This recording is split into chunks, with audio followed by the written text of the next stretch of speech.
specifically interested in the challenge of getting young people to actively engage in constructing information about the world around us. I think little things hang on it, like the nature of participatory democracy, the nature of an informed citizenry, and the nature of a group of young people who grow up with the skills to sort out things that are true from things that aren't so true, and to be able to understand when ideas and information are given to them which things are real and which ones aren't.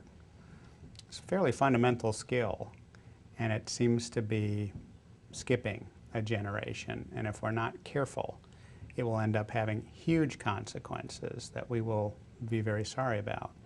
I think it's the most interesting challenge of our time, and it obviously has not been addressed by standard media, broadcast television, broadcast radio, or print journalism.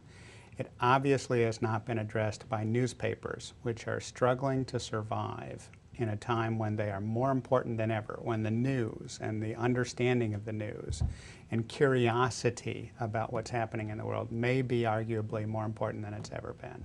The biggest single shift that's happened in our lifetimes is the interconnectedness of the species, right? We now have an externalized nervous system for human beings that helps us to know what we know and to be able to find things amongst it.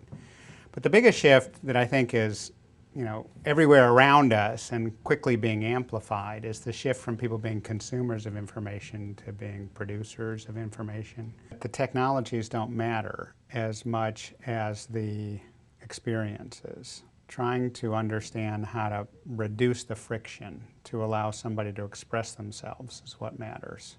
You have to care a lot about the idea that people create their own value, that they know what they're interested in.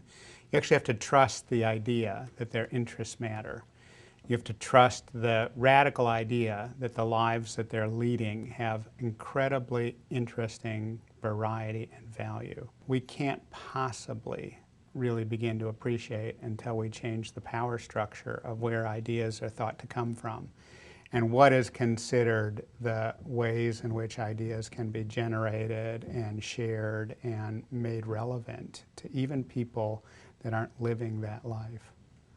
Authenticity is one of the most important dimensions to it, and breaking down the presumptions that sort of drive the current structures of stories, the business models behind it, the sponsoring models, the points of control, and the degrees to which something is amplified by the community of users. These are all big shifts, and they are very little understood by the people that sort of think about media conventionally and drive it into standardized forms that somehow or other magically break at exactly the moments needed to run commercials.